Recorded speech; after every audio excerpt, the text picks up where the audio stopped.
Welcome to Soft Sleep Tales, a channel where timeless stories, gentle narration, and quiet atmospheres help you drift into rest. Before we begin tonight's tale, I'd love to know, where are you listening from? Share it in the comments below. It's always wonderful to see our little community stretching across the world. Now, it's time to get comfortable. Settle into your bed or favorite chair. Close your eyes. Take a slow, deep breath. Let the day melt away. Allow my voice to carry you softly into sleep to a place where imagination flows and dreams begin. Before we begin, a gentle note. The places you will hear mentioned in this story. The city of London with its cobbled lanes and lamplit squares. The ancient university town of Oxford, the soft golden villages of the Cotswolds, the elegant crescents of Bath, the walled medieval city of York, and the still mirrored waters of Lake Windermere in the north. These are all real places.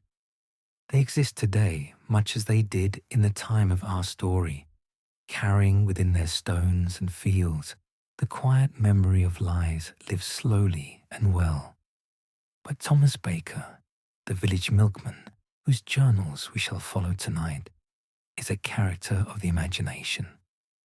His daughter Charlotte, who discovers those journals many years later, is equally invented. The routes he travels, the cottages he passes, the neighbours who wave from their doorways, all are imagined. Yet they are placed lovingly inside these real landscapes, as though they truly belong there. This is an imagined journey through Victorian England, set somewhere between the years of 1870 and 1895, when mornings were quieter, when horses knew the road, and when the world moved at the pace of a slow cartwheel turning on a lane wet with dew. Settle in now. Let your shoulders drop. Let your breathing slow. We are going somewhere gentle tonight. The house was very still on the afternoon that Charlotte Baker first climbed the narrow stairs to the attic. She had known the stairs were there all her life, of course. Had known the small wooden door at the top of the landing, the one that stuck in damp weather and swung too freely in dry. She had simply never thought to open it before. There had always been something else to do, somewhere else to be. But her children were grown now, and her husband was away visiting his sister in Devonshire, and the house had taken on that particular quiet that sometimes descends on autumn afternoons, a quiet so complete it seems almost to be asking something of you. So Charlotte climbed the stairs. The attic smelled of old wood and the faint ghost of lavender, and the light came in to a single small window that faced west, catching the late afternoon sun and turning everything in its beam a warm, dusty gold. There were trunks, naturally, several of them in various states of age and repair. There were hat boxes stacked in the corner, a rolled carpet that had not been unrolled in perhaps 30 years, and a wooden rocking horse with one glass eye missing that had belonged to Charlotte herself when she was 4. She smiled at the rocking horse. She touched its mane. Then she saw the box. It was a plain wooden box, not large, the kind that might have once held apples or bottles. It was pushed half beneath the eaves, and someone had written on its lid in chalk, the chalk long faded now, but still just legible in the slanting light. A single word, Thomas, her father's name. Charlotte knelt beside the box in the golden dust and lifted its lid. Inside, nestled among several folded squares of oilskin cloth and one very old woolen glove, she found the journals. There were 7 of them, Small pocket-sized books with dark green covers, their pages thickened with years and with the particular softness that paper acquires when it has been handled often by careful hands. She lifted the first one and opened it. Her father's handwriting met her, small, careful, unhurried, and she felt something shift quietly in her chest. The way a door opens that one had quite forgotten was there. Monday morning, the first entry read, "Rose before 4. Frost on the yard." Bessie seemed well enough and took her oats without complaint. "The lanes will be dark still when we set out, but the lantern is trimmed and the cart loaded. 14 stops today. A good round." Charlotte sat back against the trunk behind her, tucked her knees up, and began to read. Outside, the autumn afternoon continued its slow golden work. A rook called somewhere over the garden. A leaf drifted past the small west window, and Charlotte Baker, aged 53, began to travel the roads her father had travelled 30 years before she was even born. Thomas Baker's journal entries rarely began dramatically. Charlotte noticed this early, turning the soft pages with great care, holding each one as she imagined her father must have held a pen, steadily, without haste. He was not a man who had ever appeared to be in a hurry. She remembered that about him, the deliberate way he moved through rooms, the long pauses before he answered a question, as though the question deserved to be considered fully before it was met with words. The earliest entries in the first journal were from the winter of 1872, and they concerned themselves largely with practical matters, the condition of the lane behind the dairy, whether Bessie's left foreleg had recovered from the strain she had suffered in November, the price of oil for the lantern, the new metal caps for the milk bottles that Mr. Aldrich at the dairy had introduced, which Thomas thought were an improvement, though he noted carefully that old Mrs. Fenn on Hawthorne Lane had complained that they were harder to manage with cold fingers. But even in these practical notes, Charlotte could feel the landscape breathing. "Set out at 4:30, he wrote on a January morning. The yard was dark as ink, and the cold sat in the bones of it. Ice on the water trough, not thick, only a skin, the way ice forms when the night has been cold, but not vicious about it. Broke it with the heel of my boot so that Bessie could drink. She drank slow, as horses do in cold weather, as though they know it's best to take things carefully when the world is that temperature." Charlotte could picture it so clearly. The yard behind the cottage where they had grown up, where she herself had played as a small child, where the iron pump stood near the back wall and the smell of straw and horse was as natural as bread. She could see her father in his heavy coat, the one with the wide collar that he turned up against the cold, breaking the ice on the trough in the dark before sunrise. Loaded the cart by lantern light, he continued. 32 bottles this morning. 4 pints of cream for Mrs. Holay. She's making a pudding, she told me yesterday, the kind that requires a great deal of cream and a great deal of patience. I told her I could supply the cream, but the patience was her own affair. Charlotte smiled. There he was, just there, in those 2 quiet sentences. She could hear his voice in the words, the mild warmth of it, the way he was never quite joking and never quite serious, but always occupying that comfortable place between the two where the best humour lives. Bessie appeared in nearly every entry. The mare was a steady brown cob of middle age, sensible and good-tempered, and Thomas wrote about her the way one writes about a trusted colleague. He noted her moods, her preferences, her particular dislikes. She did not care for the lane beside the old mill, where the wheels sometimes clattered unexpectedly, and she preferred to walk on the left side of the road when the surface was soft. He noted when she seemed content and when she seemed tired. He never spoke of her as merely an animal. She was, in his quiet way of seeing things, a companion. "Bessie knows the round," he wrote one morning. "I hardly need to direct her. She turns where she is meant to turn, slows where the gate is stiff, stands patient while I carry bottles to the step. Sometimes I think she enjoys the mornings as much as I do. There is something in a horse's eye, early in the day, that looks very much like willingness." Charlotte closed her eyes for a moment, holding the journal against her chest. Outside the attic window, the rook called again, further away now, and the light was shifting toward the pale amber of late afternoon, easing into evening. She opened the journal again and read on.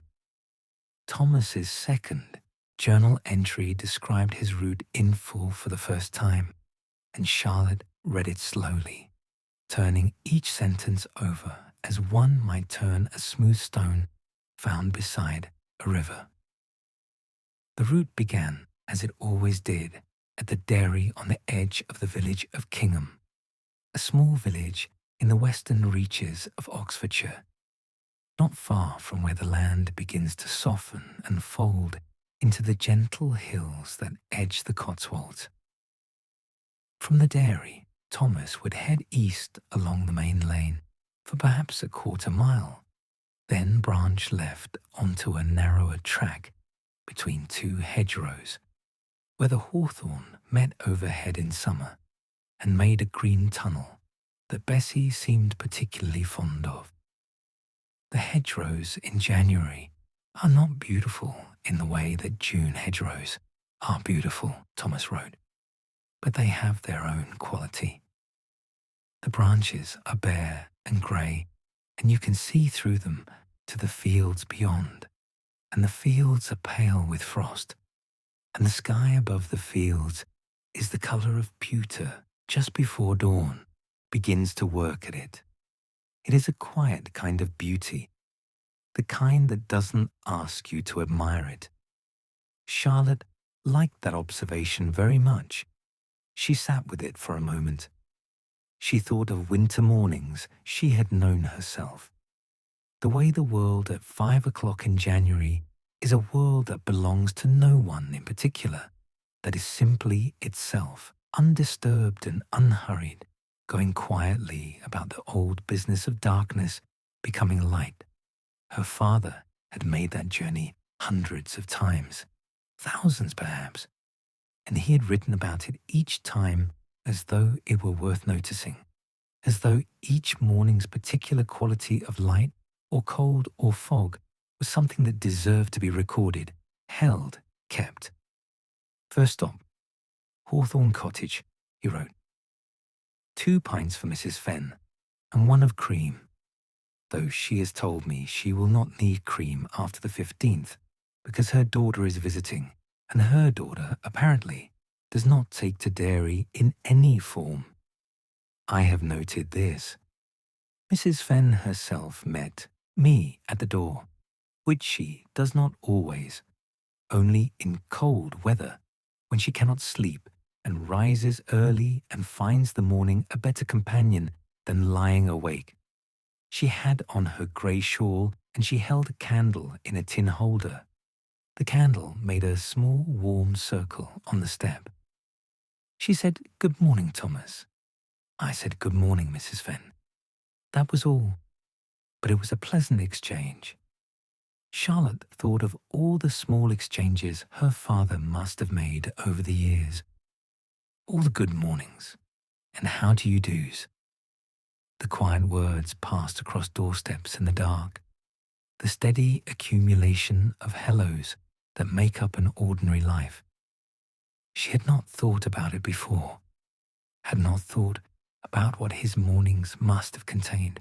All those years when she was a child, sleeping soundly in the bedroom above the kitchen, warm under her quilt, unaware of the dark yard, the frost, the lantern, the slow, steady clop of Bessie's hoofs on the lane. Second stop. Rose Farm Gate. The entry continued. Left 6 pints in the wire carrier by the gate post. No one about. The farmhouse had one lit window. The kitchen, I think, though I couldn't be sure.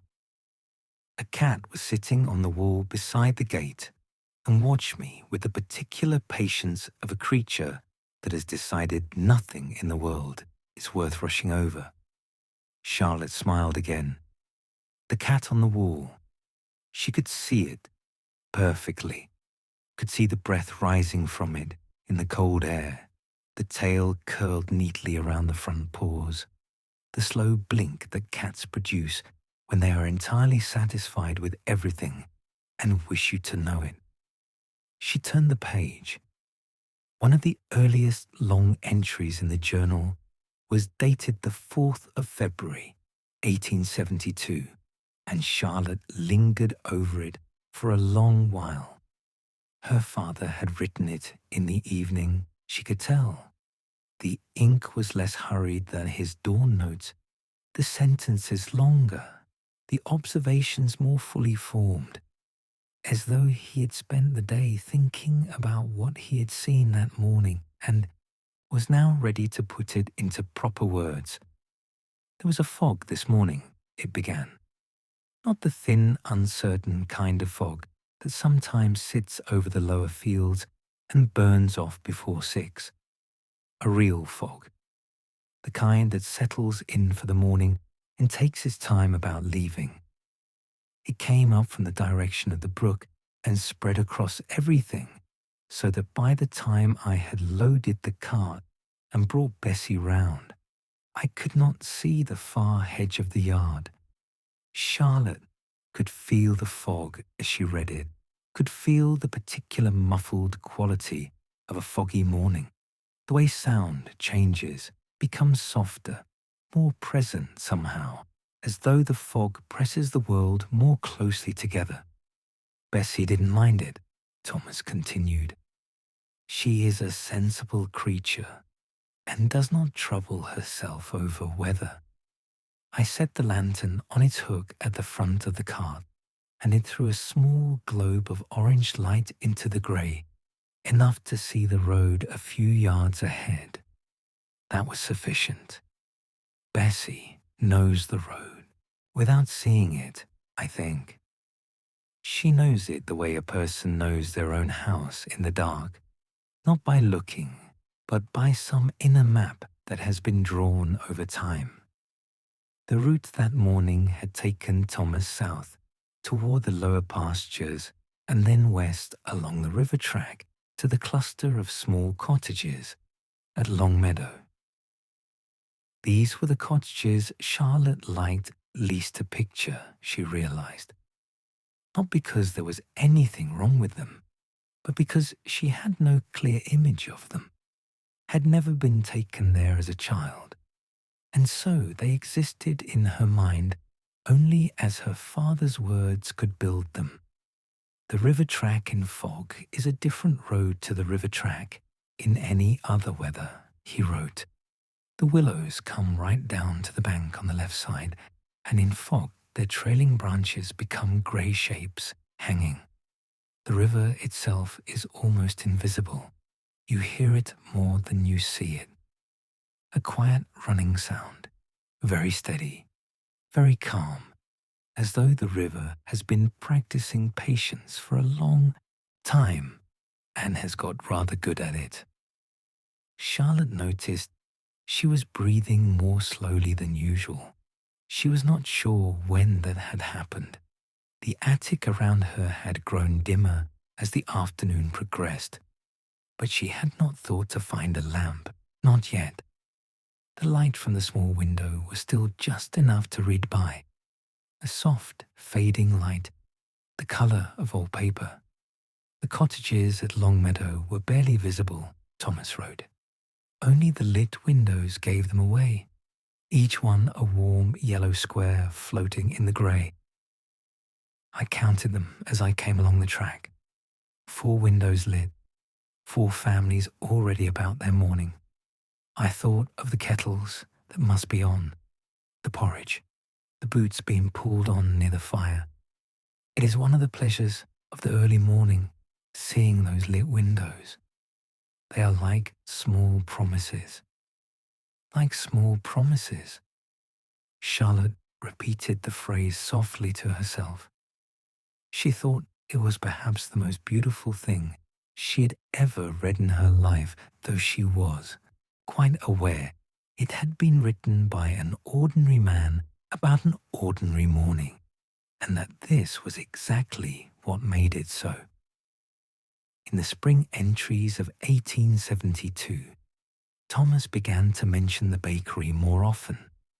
It stood at the turn of the lane that led from the river track back toward the main village road. A low stone building with a wide chimney that began its work before any other chimney in the village, so that by the time Thomas came past on his cart at 5:30, the smell of bread was already in the air. Charlotte could almost smell it herself, reading the entries in the attic's fading light. The baker is Mr. Poole, Thomas wrote, and he is a man of few words and great consistency. He is always there when I pass. He is always in the same position, standing at the open door of the bakery with a cloth over his shoulder and a look on his face that suggests he has completed the most important work of the morning and is now observing the lesser activities of the world with mild approval. We exchange a nod. Sometimes, if the morning is particularly fine, a brief remark about the weather. He once told me that he begins at 2 in the morning. I told him I had great respect for this. He nodded as though respect was the correct response, but not really necessary. Charlotte laughed softly. The attic felt companionable around her. She pulled the old woolen glove from the box and held it in her lap without thinking. Something to do with her hands while she read. It had belonged to her father, presumably. One glove only, its partner long lost. The smell of the bread follows you down the lane for some distance, Thomas continued, in an entry from April. This morning, the air was so still, the way it gets in spring before the day warms up and begins to move, that I was still catching it a full quarter-mile past the bakery. Bessie seems to notice it too. Her ears move when we pass, tilted toward the building. I like to think she appreciates the smell, but it is possible she's simply attending to the sound of Mr. Poole's shovel working in the ovens. Horses are often more practical than one gives them credit for. The spring entries had a lighter quality to them than the winter ones. Thomas's handwriting appeared to relax slightly as the months warmed. The letters became a little more open, a little less pressed, and the observations changed. In winter, he had written about light and warmth, about the comfort of lit windows against cold air. In spring, he wrote about colour, the first green coming into the hedgerows, the early flowers pushing up in cottage gardens, the way the lane surface changed as the frost went out of it, and the mud dried, and birdsong returned to fill the mornings. A wren, he noted on the 14th of March, on the gatepost at Mrs. Willet's cottage. Tiny thing, brown and small as a fist, singing fit to wake the county. I'm always surprised by wrens. They seem to have more song than creature. It comes out of them as though it cannot be contained. Charlotte set the journal down for a moment on her knee and looked at the small attic window. The sky visible through it was fading to the colour of pale lavender, and a single star, very faint, not yet fully committed to appearing, was making itself known in the upper corner of the glass.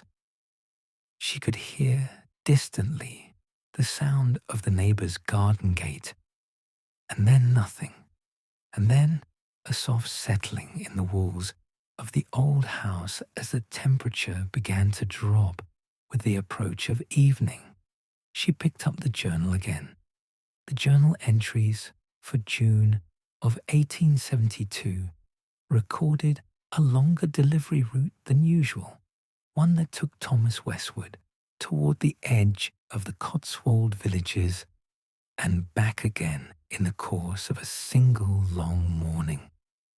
Charlotte had to read these entries twice, not because they were difficult, but because she did not want to leave them. Mr. Aldridge has asked me to cover the chipping route this week, while Hartley is laid up with his knee, Thomas had written. I have never worked the chipping route before, and have taken time this evening to study it. It passes through 4 more stops than my usual round, and adds perhaps 5 miles to the journey. I find I'm looking forward to it. And on the following morning, it set off 2 hours earlier than usual, before 4 o'clock, with a cart loaded heavier than ordinary, and Bessie harnessed in the dark, with the particular cooperation she reserved for mornings when she could sense that something was different. The Cotswold roads are not quite like our own roads, Thomas wrote. They are quieter. This seems impossible to say, since our own roads are quiet enough at this hour. But the Cotswold roads have a different kind of quiet. Older, I think, as though the quiet has been there for a very long time and has become part of the stone and the grass and the hedgerows. The walls here are all of that pale gold limestone, and even in the dark before dawn they seem to hold a faint warmth, as though they have stored the light of so many summer days that they cannot quite give it all up. Charlotte had been to the Cotswolds herself many times, and she recognized what her father was describing immediately, that golden quality of the stone, the way the villages seem to have grown naturally from the landscape rather than been placed upon it, as though the hills themselves had arranged the cottages and the church towers and the garden walls with the same patient attention that they had given to arranging the fields. The inn at Chipping was just opening its shutters when I came past, Thomas wrote. A woman, I take her to be the innkeeper's wife, was pushing back the wooden shutters on the ground floor windows with the brisk efficiency of a person who has done this every morning for 30 years and sees no reason to make it into more than it is. She did not look at me. I did not disturb her. I left the inn's order on the step, 4 pints and a half-pound of butter, which Mr. Aldridge had added to my load, and moved on. But I could see through the open door of the inn as I passed, and I saw the common room, low beams, a fireplace not yet lit, several tables with their chairs still upside down on top of them from the night's cleaning, a long wooden bar, polished to a kind of dark amber. It looked, in the early morning light, like a room that was having a rest from itself, like a room that knew the people would come back but was content just now, in its own quiet company. Charlotte thought that was a wonderful way of seeing a room. She thought of rooms she had known, her mother's sitting room on winter evenings, the library at her children's school, where she had sometimes waited, the kitchen of this very house on Sunday mornings when the rest of the family was still in bed, and she had stood at the window with her tea and looked out at the garden, rooms in their own quiet company. By midsummer of 1872, Thomas had established a rhythm in his journal entries, and Charlotte began to look forward to certain recurring figures the way one looks forward to friends. Mrs. Holloway was among the most frequent. She kept a garden at the side of her cottage that Thomas passed twice, once on his outward journey, once on his return, and he had taken to noting, as a kind of running record, what was flowering each week. Charlotte found these notes charming and slightly comic. Her father had no great knowledge of plants and freely admitted it, so the entries often read like the honest observations of someone who has decided to pay attention to something they do not fully understand. "Something white is out now in Mrs. Holloway's garden," he wrote in late May. "I do not know what it is. There is a good deal of it, and it comes up to about the height of my waist and smells pleasant without being forceful about it. I would describe the smell as clean, like good linen on a sunny day, if linen were also a flower." Charlotte decided this was almost certainly Sweet Rocket, or perhaps Dame's Violet. But she liked that her father had not troubled himself to find out. He had simply noted it, given it his own description, and moved on. "Mrs. Holloway herself was in the garden at 5:30 this morning," he wrote on a morning in June. "This surprised me. She is not usually about so early. She was doing something at the far end of the garden near the apple tree. I could not tell quite what, perhaps tying something back against the wall. She was wearing a large straw hat, which seemed very determined of her at that hour, when the sun was barely up. She waved at me as I left her milk on the step. I waved back. She returned to her work." Later entries showed that Thomas had learned, through brief doorstep conversations, a good deal about Mrs. Holloway. She had been widowed 12 years. She kept 2 cats, 1 ginger and 1 grey, both of advanced age and settled temperament. She made her own jam, 6 or 7 varieties, some of them rather experimental in their combinations, and pressed a jar of it into Thomas's hands each autumn without fail, with strict instructions that he was not to be polite about it if it was not to his taste, because she was too old for false compliments. "She gave me the damson and ginger this year," he wrote in September of 1872. "I told her honestly it was the best thing I'd eaten since Easter. She said that was gratifying to hear and that she hoped I was not simply being polite. I told her I had my reputation for honesty to consider and could not afford to waste it on jam. She seemed satisfied with this." Charlotte set the journal down and pressed her palm together in her lap, smiling. She had a sudden, very clear sense of her father as a young man, younger than she was now, moving through his mornings with that particular quality of steadiness that she had always associated with him, finding interest and pleasure in everything he passed, missing nothing, rushing nothing. She wondered if he had known how unusual that was.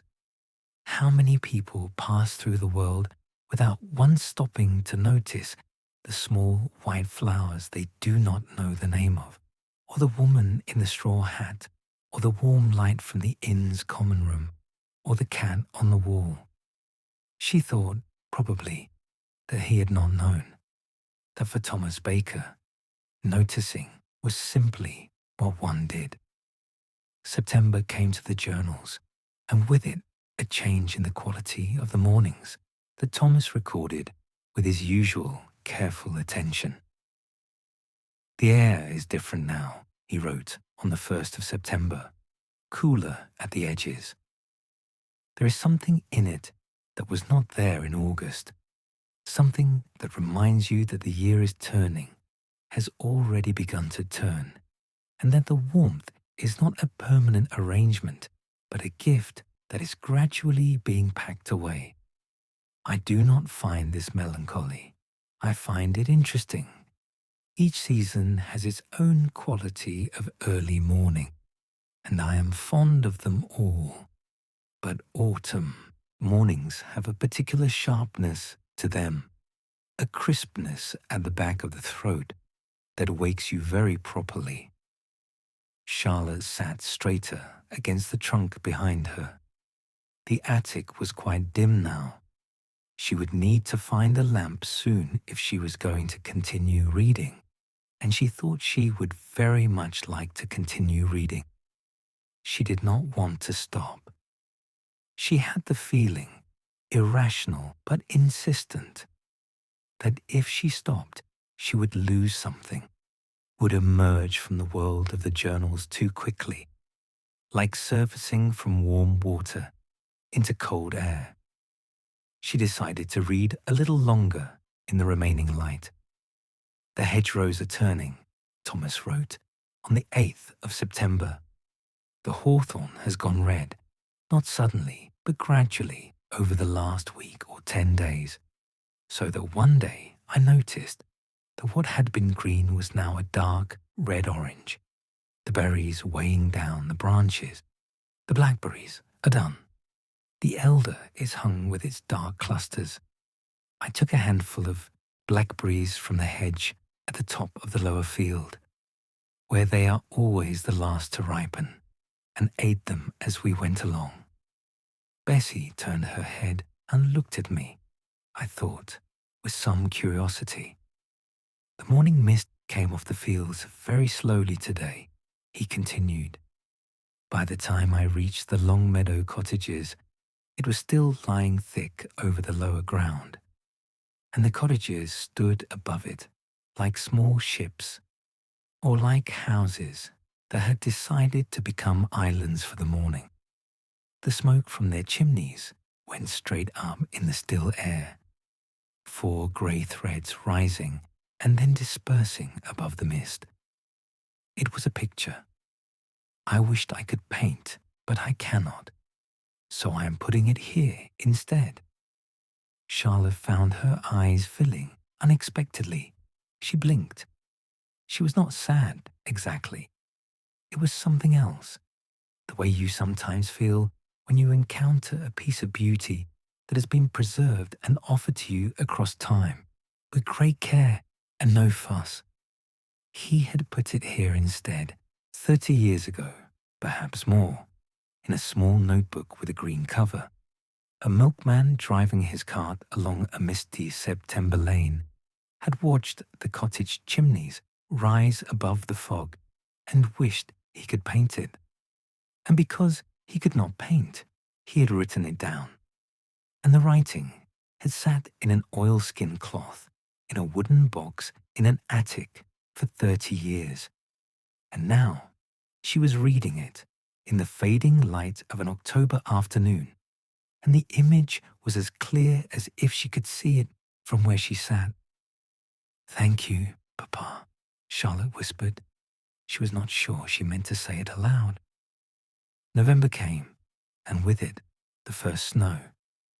Thomas gave it nearly 2 full pages, the longest entry Charlotte had yet found, and she wondered if the snow had made him feel particularly inclined to write, or whether he had simply had more time that day to sit with his thoughts before the lamp went out. "Snow overnight," it began. "Not a great deal, perhaps 2 inches, perhaps a little more in the sheltered places, but enough to change everything. I loaded the cart in the dark, and it was already falling from the yard walls where it had lodged, soft collapses, one after another, as the night's temperature worked at the edges. Bessie's breath made clouds. The lane was very wide. The lantern on the cart threw its orange light forward onto the snow, and the shadows of the wheel tracks were blue-grey where the light caught them. I have noticed before that snow makes colours more vivid, which seems backwards. Surely a covering of white should diminish colour. But it does not. The red of a cottage door against snow is a very red red. The brown of a gatepost is very rich and dark. Everything is itself more so. Charlotte paused over that. Everything is itself more so. She wrote nothing herself, had never kept a journal. But she thought that if she had, she would have wanted to write something like that. The world was very quiet, Thomas continued. Snow does something to sound. It softens it, as Mrs. Fenn's good wool curtains soften the noise from the lane. Bessie's hooves were muffled. The cart wheels made only a soft compression as they moved through the snow. Even the birds, when they began to stir, seemed to be making quieter sounds than usual, as though they too were aware that the snow required a certain consideration. He described each stop on the round with particular care that morning. The way the milk bottles stood out darkly against the white steps, the sight of candles being lit in cottage windows as the village began to wake, the low grey sky that promised more snow later, the single robin that sat on a fence post and watched him with complete composure while he unloaded 3 bottles at a farm gate. At Mrs. Holloway's garden, he wrote, the apple tree had snow on all its branches. It looked like a drawing in one of those Christmas annuals, the kind that are printed on very white paper with very black ink. A clean picture, simple and clear. The 2 cats were not in evidence.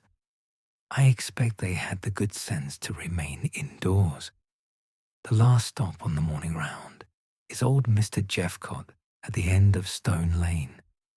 He's 91 years old and has lived in the same cottage all his life, and he comes to the door himself every morning. Will not hear of leaving the order on the step, though I have offered to spare him the journey. This morning he came to the door with snow on his threshold and a lamp in his hand, and looked out at the white lane and said, very quietly, well now, and nothing else. And I thought that well now contained everything it was possible to say about snow, and that 91 years of English winters had taught him exactly the right amount of words for it. The attic was fully dark now, or nearly so. Charlotte had been reading by the last of the window light and had not noticed it go until she found herself holding the journal closer and closer to her face and still struggling to make out the words. She looked up. The small west window held only the faintest luminescence, the blue-grey dusk of a clear October evening, a sky just holding onto the memory of daylight. She set the journal carefully in her lap and sat for a moment. All around her the trunks and boxes and the rolled carpet sat in their comfortable dark, and the rocking horse stood in the corner with its one good eye, catching the last of the light, and the house was very quiet beneath her. She could hear the faint sound of wind in the eaves and the ticking of the clock on the landing below, a clock that had been in the family for a long time, that kept its own steady time regardless of anything else, ticking through births and deaths and ordinary Tuesdays with equal calm. Charlotte thought about what it meant to have found these journals. She had known her father, of course, had known him as a daughter knows a father, which is to say with great familiarity, and perhaps insufficient attention. She had known the shape of him, the sound of his voice, the particular way he sat in his chair by the fire in the evenings. She had known that he rose very early and came home with mud on his boots and smelled of cold air and straw. She had known he was quiet and steady and fond of her, and that he kept his feelings in a careful place and only let them out when he was sure they would be well received. But she had not known this Thomas Baker. The man in the journals was the same man. She recognized him completely, but she was seeing him from a different angle, the way you sometimes see a familiar face in an unexpected mirror and are briefly startled by the reality of it, by how fully the person is themselves from every direction. The Thomas Baker of the journals noticed everything. He found the world endlessly interesting and not in the least bit ordinary. He wrote about horses' ear movements and a baker's expression and the colour of snow shadows with the same complete, unhurried attention. And he never explained himself or apologized for caring about small things. She wished she had told him. She wished she had said, "Papa, I have read your journals, and you were wonderful. You were paying attention all along, and I didn't know." But she had not known. The box had been in the attic all these years, and perhaps it was all right. Perhaps it was exactly right that she was finding it now, at 53, when she was old enough to read it properly. She stood carefully, her knees protesting gently the long time spent on the attic floor. She tucked the first journal under her arm and took 2 more from the box. Then she found her way in the dark to the attic stairs and went down to find a lamp. She would make tea, she decided. She would sit in the kitchen where it was warm, and she would continue reading. The second journal began in the spring of 1873, and Charlotte noticed immediately that her father's writing had changed slightly. Not in his character. The same careful attention was there, the same quiet observations, but in his confidence. He had been keeping the journal for over a year now, and he had stopped beginning entries with practical matters and moved directly into description, as though he had come to trust the process. April morning, very early, one entry began. The birds have been at it since before I rose. They are always first in spring, always several steps ahead of the light, singing into darkness as though they know it is about to end and want to be ready. He described the spring round with a freshness that Charlotte found almost dizzying. Everything was coming alive again after the winter entries, and the contrast made the green and the flowers and the birdsong feel newly vivid, the way they feel each year in actual April, when the world produces them again, and you are somehow always slightly surprised. "The lane by the brook," he wrote. "The willows have come out. They do it all at once, it seems. One day grey and bare, and the next a pale waterfall of green, hanging down to the water. I am always struck by the colour of new willow leaves. They are a yellow-green, a young colour. Nothing settled about them yet, as though the tree is trying out the season and hasn't quite committed." In the spring entries, Mrs. Holloway's garden returned with particular force. Thomas recorded the successive waves of flowering with his usual cheerful ignorance of names, though by this second spring he had begun to ask and remember a few of them. The white flowers I mentioned last year, she tells me they are sweet rocket. I have been calling them the white ones, and now I know their name. I shall try to remember it, though I confess names do not always stick as firmly as I would like. They are sweet rocket, they are tall and white, and they smell of clean linen, and they are currently putting on a very good performance. The peonies have come, he wrote in late May. Mrs. Holloway grows them along the south-facing wall, and they are at their height this week. Great round heads of pink and crimson, so full they seem almost embarrassed by themselves. She was cutting some of them as I came by. She had an armful of them, crimson ones, and she looked like a painting, and I expect she would have been mortified to know it. Charlotte could see it, as though she had been standing there herself. The old woman with the straw hat and her crimson peonies and the early morning garden around her and her expression of complete practicality while the beauty worked itself quietly at her expense. The Cotswolds run this week again, Thomas wrote, later in May. The roads there in spring are remarkable. Every garden is in competition. The stone walls are covered in things I cannot name that hang over and cascade, and the villages look as though they have been arranged specifically to please the eye, though I know they have simply grown where they grew, and it is only that the growing has been very fortunate. He described driving the cart through Bourton on the Water early one morning, the river running shallow and bright through the middle of the village, ducks moving on it with great calm. He described the sound of the water over the stones and the way the morning light caught it and scattered. Bessie, he noted, watched the ducks with moderate interest. I would not call it strong interest. She has seen ducks before.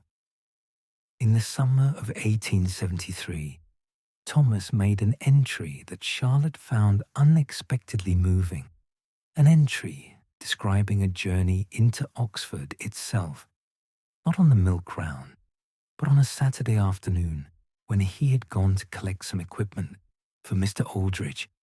He had never, Charlotte gathered, spent much time in the city.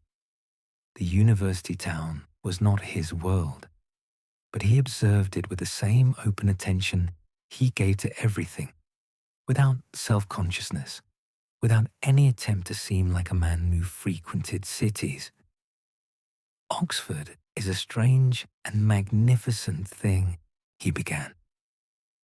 I have been through its streets perhaps 4 or 5 times in my life, always on errands of one kind or another, never lingering. Today I had little time between collecting Mr. Aldridge's order and the afternoon carrier back, so I walked. The colleges are very large and very golden, the same limestone as the Cotswold villages, but on a much grander scale, and they make you feel, without meaning to, I think, the weight of all the learning that has happened inside them. I'm not an educated man in that sense. I can read and write, and I keep my journal, and I have a decent knowledge of the country lanes of West Oxfordshire. But standing outside the gate of one of those colleges, hearing the sound of bells in the quadrangle, and watching young men in their gowns move purposefully about, I did not feel diminished. I felt curious. I felt the same way I feel on a very clear morning when I can see far further than usual across the fields, as though the world is larger than you habitually remember. Charlotte set the journal on the kitchen table and wrapped both hands around her tea. The kitchen was warm, and the lamp she had brought down from the attic was steady on the table, and the window showed only darkness now. The October evening settled fully in. She read on. I walked along the river, the Cherwell, I believe, where the punts are tied up for the evening. The willows came down over the water here as they do over our own brook at home, and the water moved slowly between the grasses, and a heron stood on the far bank absolutely motionless, the way herons are, as though the world is in such a hurry that the best service a heron can render to it is simply to stand still. I sat on a bench for a while. A very old man was feeding bread to the ducks. He had a great deal of bread, and the ducks had formed a committee around his feet and were processing their opinions very noisily. He did not seem to mind. He fed them with the steady patience of someone who has decided this is this afternoon's proper work and intends to see it through correctly. On the way back to find the carrier, I passed a small bakery in one of the lanes. It was nothing like Mr. Poole's bakery at home. It was a shop, proper, with a window and loaves arranged in it. But the smell was the same. Bread is bread everywhere, I think. It smells of the same thing in Oxford as in Kingham. It smells of someone having done a good thing. In the autumn of 1873, Thomas recorded a delivery that had taken him further from his usual route than he had been before, north and slightly east, toward the market town of Woodstock, where a customer of Mr. Aldridge's had a house and was returning to it after a summer absence and needed the round established again. The road to Woodstock in early October, he wrote, is a road I shall remember. The beeches are turning, and the light through them is gold and amber. Not the gold of the Cotswold stone, which is a steady, mineral gold, but a living gold, shifting with the leaves, moving with the wind, as impermanent and beautiful as everything living is. He described the road at length, the gradual widening of the landscape as the country opened toward the Thames Valley, the great park of Blenheim Palace, visible through the trees at one point, the roof line and the column of its monument catching the morning sun. I did not stop at the palace gates, he noted dryly. I expect they have their own arrangements for milk. But it was the inn at Woodstock that occupied the longest part of the entry. I stopped at the Bear Inn for the first time this morning, Thomas wrote. Not to stay, I had no reason to stay, but to deliver to their kitchen, which had been added to Mr. Aldridge's list for this route. The inn is very old. Not old in the way that most things in England are old, quietly without making a fuss, but conspicuously old. Timbers and low ceilings, and the kind of stonework that has worn smooth in the way that only centuries of hands can manage. The kitchen door opened onto a yard, and I waited there while the cook came out to take the delivery. The yard was pleasant in the early morning, quiet, facing east, so that the sun was just beginning to reach the far wall and warm the old stones. There was a dog asleep near the kitchen door, a spaniel of advanced years, black and white, with the profound air of relaxation that old dogs achieve. It opened one eye when I came in, assessed me, decided I was not interesting, and closed it again. The cook was a large and efficient woman who counted the bottles without speaking and then said, correctly, and wrote something in a small book. She was satisfied, and I was satisfied, and we parted without ceremony. But as I was leaving the yard, I heard, from somewhere inside the inn, the sound of someone playing a pianoforte, very softly. Only one person in the building at that hour can have been playing it.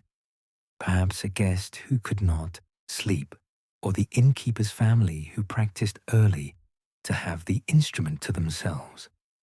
I could not see who it was. Only the sound came out into the yard, over the old stones past the sleeping spaniel, out into the October morning. It was a slow, gentle piece.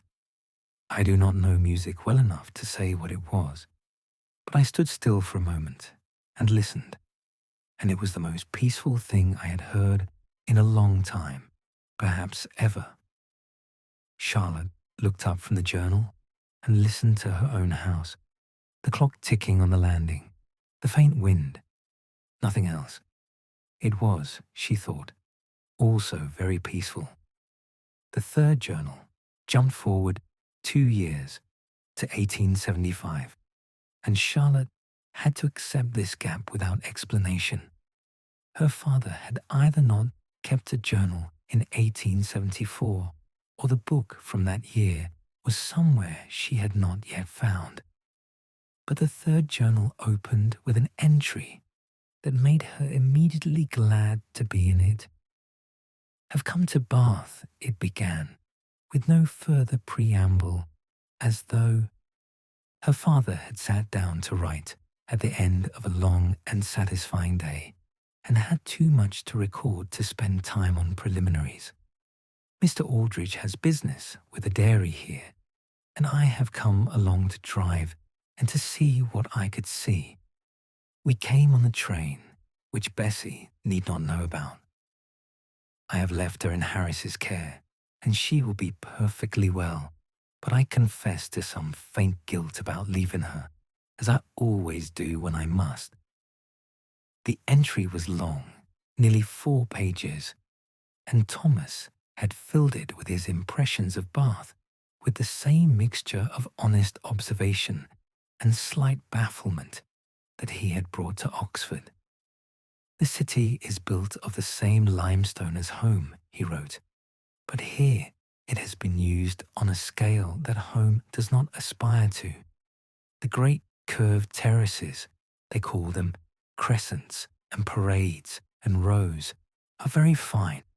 They look down at the city and the river from the heights, and it is easy to imagine that they were built to do exactly this, to observe, to preside, to be untroubled. We walked along the Pulteney Bridge, which has shops built into it, on both sides, so that if you did not look over the parapet at the weir, you would not know you were on a bridge at all. It is a peculiar and pleasing arrangement. I bought a packet of biscuits from a small shop on the bridge. They were very thin and buttery, and I ate them while looking at the weir, which is a wide curve of tumbling water, very white and orderly, as though the river has agreed to put on a performance at this particular point, and is making an effort. In the afternoon, while Mr. Aldrich attended to his business, I walked further and found myself in the lower town near the Roman baths, which are very ancient indeed. The Romans built them, and now there is a building on top of the building they built, and the old columns still stand in the green-brown water, and you look down at them from above and think about time in a way that is not unpleasant but is certainly very large. "Time," he wrote, "it is a thing that looks different at different hours of the day. In the early morning on the round, time feels very close and particular and full of small detail. Walking beside Roman columns, time feels vast and impersonal. Both are true, I suppose. Both are time." Charlotte folded her hands on the journal and considered that for a while. In August of 1875, an entry appeared that Charlotte had not anticipated. Her father, it seemed, had taken a journey of some distance.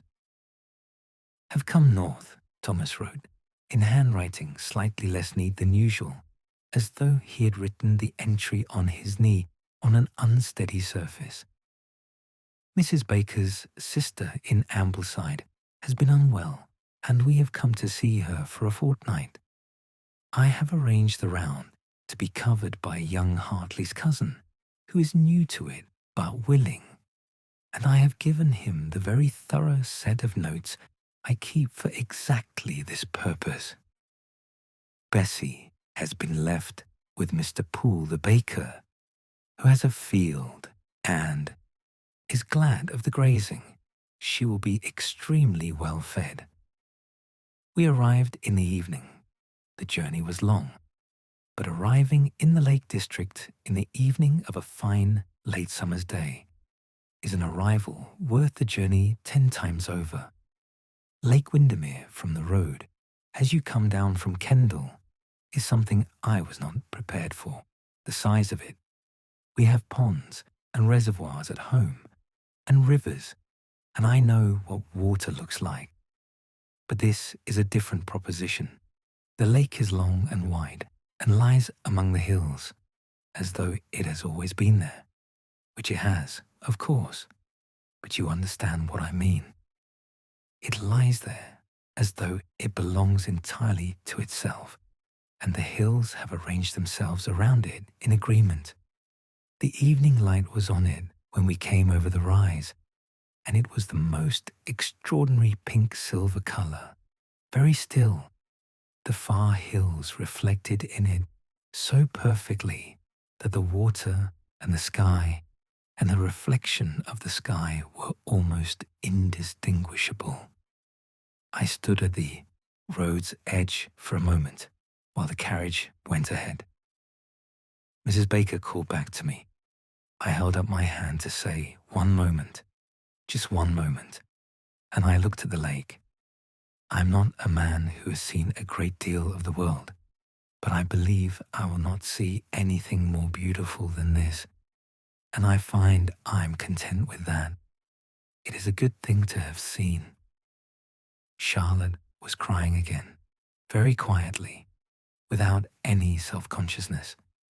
She wiped her eyes with the back of her hand and took a sip of tea, which had gone cold without her noticing. Her father at Lake Windermere, standing at the road's edge while the carriage went on, holding up his hand. Just one moment, just one moment. She had not known he had ever been there. There was so much she had not known. Thomas had spent several mornings during the fortnight at Windermere, rising early. She should have known he would, Charlotte thought, and walking along the lake shore before the family was up. He had written about these mornings in a slightly different register from his usual journal entries. There was no cart, no Bessie, no milk bottles, no customers to note, only the landscape and himself in it, and the particular freedom and slight strangeness of being a morning person in an unfamiliar place. The lake at 5 in the morning is a thing unto itself, he wrote. The mist comes off it very gently in long, low drifts, moving across the surface without apparent purpose, the way the mind drifts when you are not asking it to do anything in particular. The far shore is barely visible. The near shore is very clear. The reeds, the stones at the water's edge, a boat tied up with its rope dropping straight into the still water. The sound of the lake is different from any sound I know at home. Not louder, in fact, it is quieter, but it is a sound with more depth to it, as though it is coming from further down in things. The small movement of water against the reeds, the creak of the tide boat, a bird I cannot identify calling from somewhere above the tree line. I sat on a large flat stone at the water's edge for a while and simply looked. I did not think about the round. I did not think about Mr. Aldridge or the accounts or whether young Hartley's cousin was managing correctly. I looked at the lake and I breathed the cool lake air, and I was here, only here, in the way that good places make you be.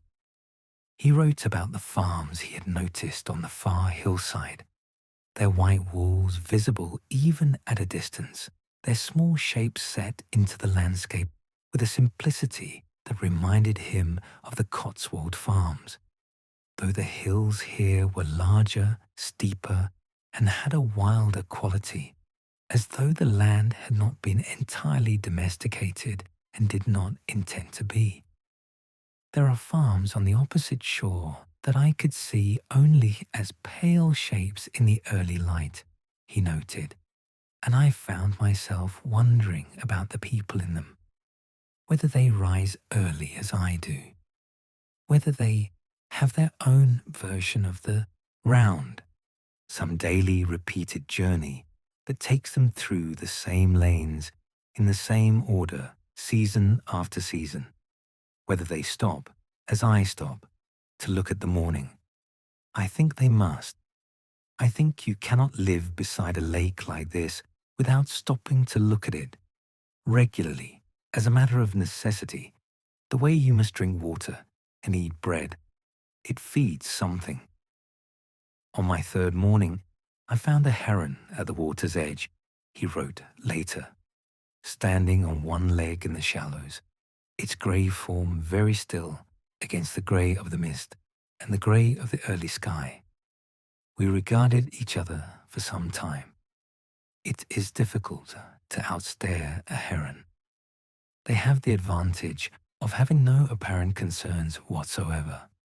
Thomas returned to Kingham in the second week of September, and his first entry back on the round had a quality that Charlotte found very tender. Home, it began, simply. Up at the usual hour, the yard, the oats, the cart. Bessie seemed glad to see me, or at least she tolerated my return without reproach, which from Bessie amounts to the same thing. The morning felt like putting on a coat that fits perfectly, the one that has your shape already and requires nothing of you except to be worn. The lanes looked exactly as I had left them. Of course they did. Lanes do not change in a fortnight, and yet I saw them as I have not seen them in a long time, with the fresh attention of return. The hawthorn hedge by the lower field, the smell of the morning air, which is different here from the lake, earthier, closer, more familiar, more mine. The first faint smell of Mr. Poole's ovens, which begins to carry on the air around 5:30 if the wind is from the west. I had forgotten, while I was away, how much I love this round. Not forgotten it exactly. I would not have said I had forgotten it, but I had not been holding it consciously, and coming back to it was a kind of rediscovery. Oh, I thought, as Bessie turned the corner by the hawthorn hedge. Yes, this. Charlotte sat very still at the kitchen table. She had lived her life in the same county where she was born, had raised her children in a house not 20 miles from her childhood home, had sometimes felt, though she rarely admitted it, that this continuity was a kind of limitation, a failure of adventure. But reading her father's account of returning to his round after the wonder of Lake Windermere, she thought perhaps she had been wrong to feel that. Perhaps continuity was its own kind of richness. Perhaps knowing your lanes very well, knowing each gate and hedge and cat and bakery smell, was not a diminishment but a deepening. Mrs. Fenn had saved me a cutting from her garden, Thomas wrote. She had it wrapped in a damp cloth on the step, with a note. Thought you might like this for your own yard. It is some kind of climbing plant. She told me the name, and I have immediately forgotten it, which you will consider typical. I shall plant it by the back gate and see what it does. Mrs. Holloway's garden is at that late summer stage where it is slightly ragged but still very lovely. The way a good afternoon looks when it is becoming evening, not quite peaked but warmly itself. The phlox is the main thing now, she tells me. I see it. The fourth journal opened in 1878. and by this time, Charlotte noted that her father's handwriting had settled into full confidence. The entries were longer. The observations were more layered. He had been keeping the journal for 6 years now and had found his way entirely into it.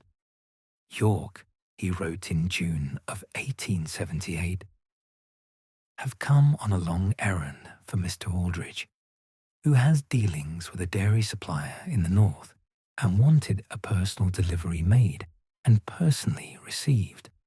I have come on the train from Oxford, changing twice, and arrived at York Station in the early afternoon. The city gates, the bars, they call them, are enormous. Not enormous in the way that city buildings are enormous, all height and glass, but enormous in the medieval sense, thick, deep, made to stop armies. To pass under Micklegate Bar is to pass through time as much as through stone. I had lodgings for 2 nights in a small inn not far from the Shambles, which is an old market street so narrow that the overhanging upper floors of the buildings on each side nearly touch. Walking through it is like walking through a crack in history. The timbers are very old. The floors inside the buildings slope visibly. Everything leans slightly in various directions, and yet it has been leaning for 300 or 400 years without apparent harm. There is a lesson in this.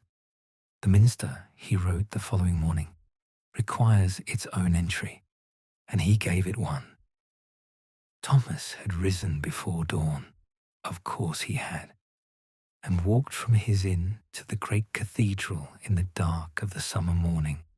He described the approach along the quiet streets, the building becoming visible as a massive pale shape against the sky, the towers rising into a darkness that was just beginning to soften toward dawn. I could not go inside at that hour, he wrote. The doors were closed, but I stood in the close and looked at it, and the sky behind it went from deep blue to lighter blue to the faintest gold at the horizon, and the towers gradually became less mysterious and more themselves, stone and carved stone, very high and very quiet. The jackdaws that live in the upper masonry began to wake.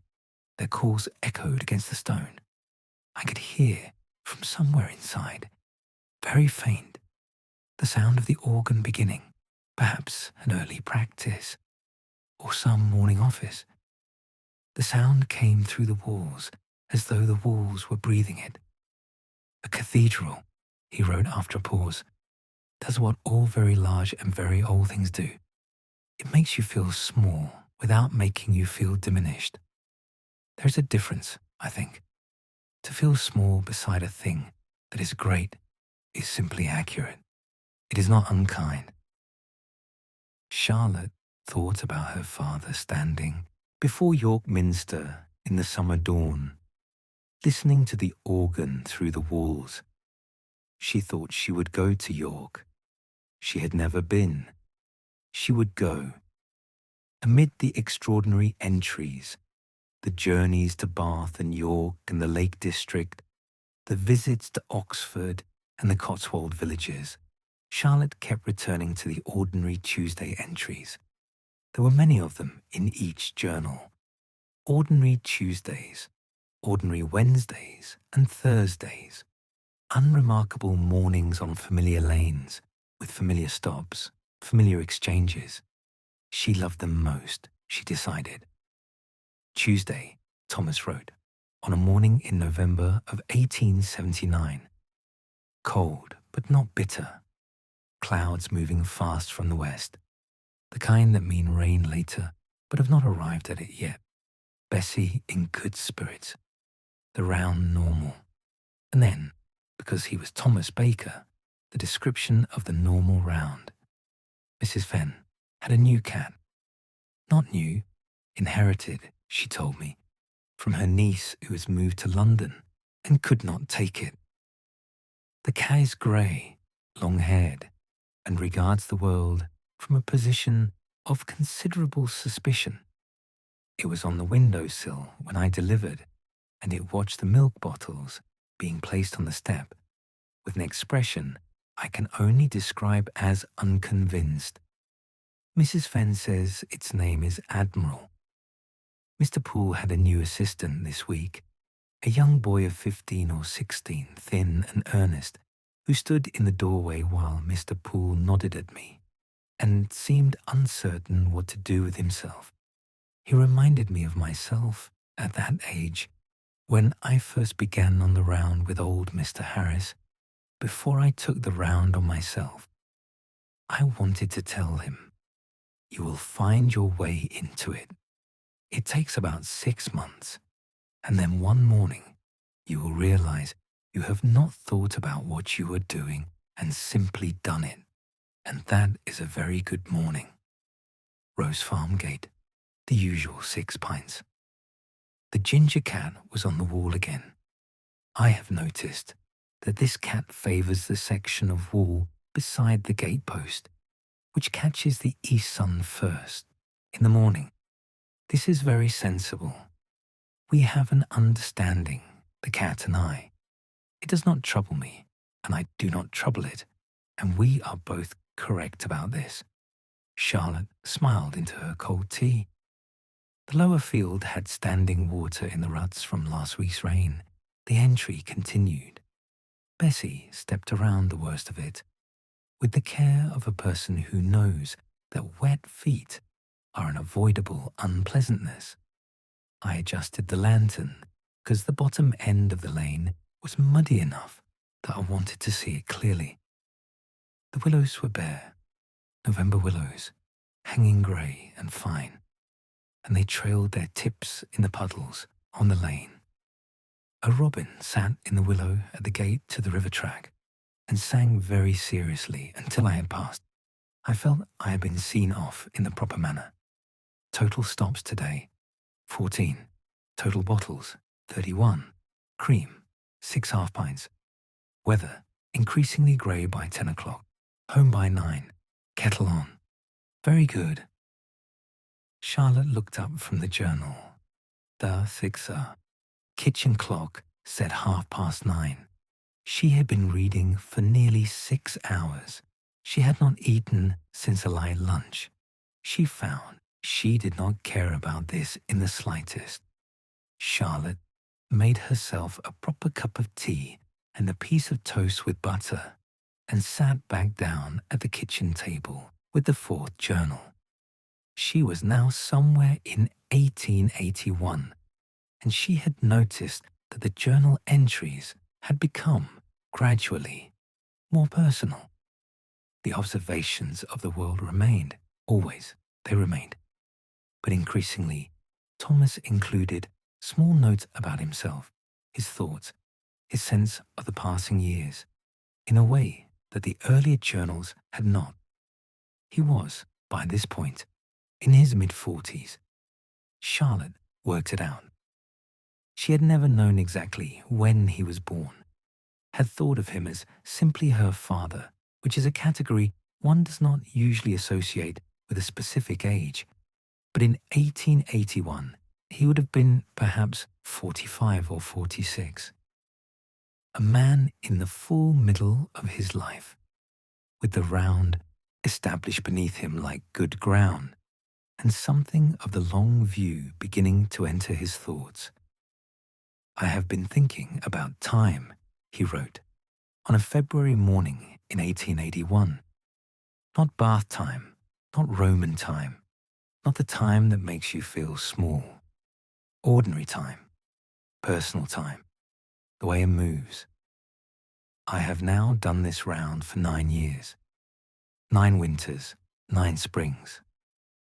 9 times the hawthorn has gone red, and 9 times the willows have come green, and 9 times the first snow has changed the lane, and 9 times the smell of Mr. Poole's bread has come to me through the cold air before 5:30 in the morning. This seems like a large number. It also seems like a very short time. Both of these are true simultaneously, which is something I have noticed about time in general. It refuses to be only one thing. Bessie will be 12 this year, he wrote a little further on. She is very well. She does the round without complaint and without excess enthusiasm, which is the correct attitude. She has earned her opinions and I respect them. I do not want to think about what the round will be like without her, and so I generally do not, and this seems sensible to me. Charlotte felt a pang at this. She knew the horses came and went. She remembered dimly a horse from her own childhood, not Bessie, a later horse, and could recall the period when a new horse had arrived, different in character, learning its way into the round. She turned pages. March now, Thomas wrote, a little later in the journal. The snowdrops have come and gone, and the daffodils are out in Mrs. Holloway's garden, which she says is earlier than usual. She is pleased about this. Mrs. Holloway takes her garden successes as a personal achievement, which seems fair, since she works at it very hard. The daffodils are the yellow ones, very straightforward daffodils, nothing exotic, and they stand along the path to the door and nod in the morning wind, and are exactly right. Everything in its season, he wrote. I have thought about this phrase. It is used as a comfort, sometimes, when things end, as though the consolation for loss is the rhythm of return. But I think it is more than a comfort. I think it is simply accurate. The daffodils come, and then they go, and then they come again. The hedge fills, and then empties, and then fills. The morning is dark, and then light, and then dark again. And inside all of that turning, there is something very steady. A person who pays attention to it feels the steadiness. The fifth journal dated from 1884, and it introduced two new names that Charlotte had not encountered in the earlier volumes. The first was a man called Silas Cooper, who had recently taken over a small farm at the junction of the river track and the lane to Longmeadow. Thomas began mentioning him in February of 1884. A brief nod from the gate. A brief observation that the new man kept his yard tidier than the last tenant, that his livestock looked well managed, that he seemed to be the sort of farmer who did not do things quickly but did them correctly. Over the following months, the brief nods became brief words, and the brief words became longer exchanges, and Thomas began to record something that Charlotte recognized as the beginning of a friendship conducted entirely in increments of 5 minutes at a farm gate, twice daily, for years. Silas Cooper, Thomas wrote in June of 1884, is a man who sees things clearly and says them simply, which is a rarer combination than it ought to be. We spoke this morning about the state of the lane past the brook. It has been badly churned by the timber cart that came through last week, and it wants attention before winter. He said he would speak to the road committee about it, and I believe he will, and that the road committee will do something about it, because I suspect Silas Cooper is the kind of man that road committees respond to. We also spoke about bees, he continued, with his characteristic even-handedness. He is thinking of starting a hive. I know nothing about bees, and I told him so, and he said he would learn, which he said in the tone of a man for whom learning is simply the first step in doing. The second name was a girl called Lily, who was the great-granddaughter of old Mr. Jeffcott at the end of Stone Lane. Old Mr. Jeffcott had been 91 at the time of the snowfall entry in the first journal, and Charlotte had briefly wondered if he was still alive. He was, in extraordinary defiance of expectation, now 94, and his great-granddaughter Lily had come to stay with him for the summer and had begun, each morning, to be at the gate with Mr. Jeffcott when Thomas came by. Lily is 7 years old and has opinions, Thomas wrote. She holds them very firmly and presents them without preamble. This morning, she told me that Bessie was the most beautiful horse she had ever seen, which Bessie accepted as her due. She also told me that the milk was too cold in the mornings, and that something should be done about this. I told her the coldness was inherent to the nature of the milk at that hour and could not be altered. She accepted this with some reluctance. Charlotte was laughing softly. Mr. Jeffcott stands at the gate now with his great-granddaughter, Thomas noted carefully. I had said granddaughter, but he put me right this morning, gently. Great-granddaughter. He is 94, and she is 7, and they stand at the gate in the morning together, and there is something about the two of them, side by side, that is among the best things I see on the round. She holds the gate-post with both hands and swings on it slightly, and he stands very still and very quiet, and they are both paying attention, just in different ways. On a warm evening in August of 1884, Thomas had made an entry that did not describe the morning round at all. He had written it, Charlotte could tell. Sitting in the garden of the cottage after the day's work was done, and he had written it slowly, the way he wrote when he was not in a hurry, which was mostly always. I want to put down what a summer evening looks like here, he wrote, not for any particular reason, except that it seems worth putting down, and I have not done it before. I have described mornings extensively, but rarely evenings, and evenings deserve their own description. The garden faces south and west. At this time of year, at this time of evening, the sun is low, and the light it produces is golden in the particular way that only evening summer light is golden, thick and warm, almost amber, lying on the grass and the leaves and the warm stone of the wall in a way that makes everything look as though it has been thought about carefully and placed just so. The swifts are at their evening work, high up, barely visible against the pale sky, except when they catch the light on the curve of their wings and flash white for an instant before wheeling away again.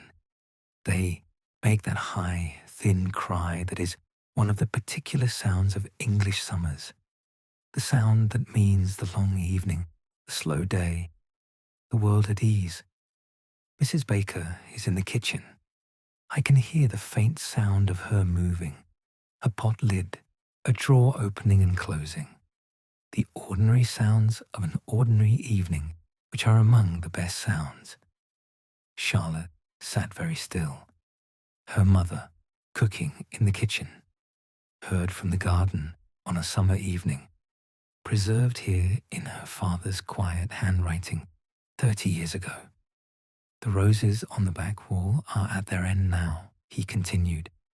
A few late blooms, very dark, almost rust-colored in this evening light, where in daylight they would be deep red. The clematis that Mrs. Fenn gave me, the one I planted by the back gate in the autumn of 1872, not knowing what it was, has become a large and somewhat determined plant. It has covered most of the gate and a good portion of the wall, and in summer it produces purple flowers that please everyone who passes. I did not know what it was. I planted it anyway. It became itself. The air smells of the roses and of the warm grass, and, very faintly, of something being cooked in the kitchen. Something with herbs in it, I think, thyme or rosemary.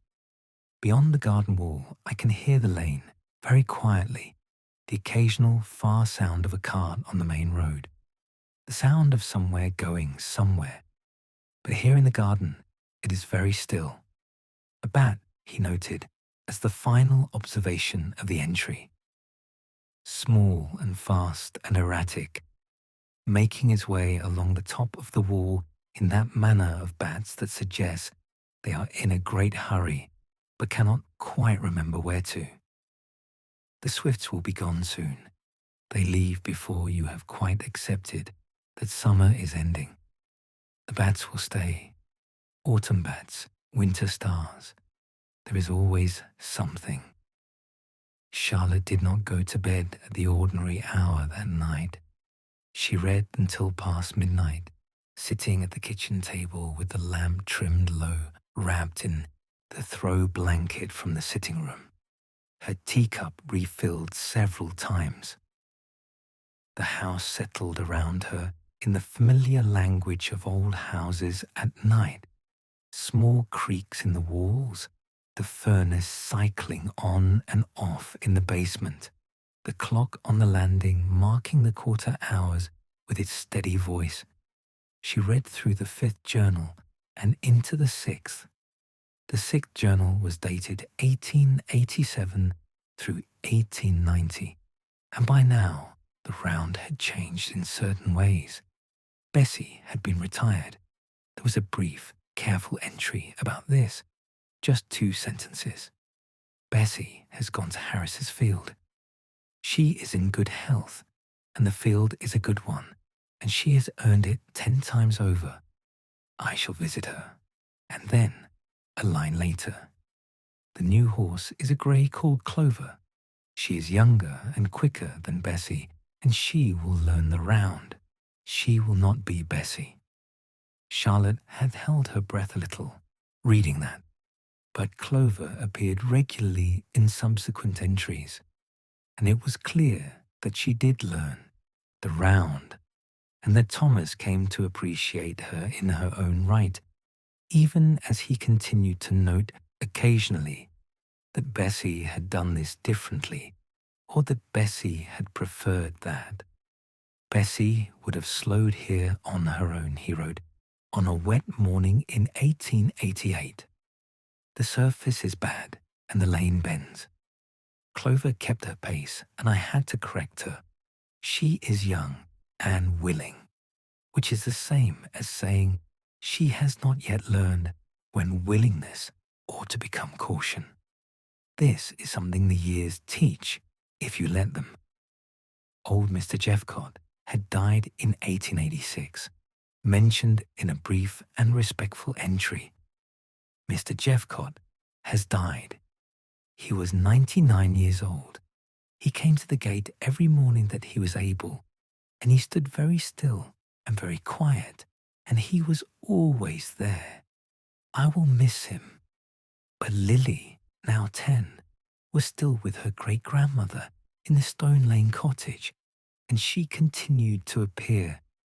She had become a reader, Thomas noted. She was always reading something. She stood at the gate with a book tucked under her arm, and sometimes she told him what was in it.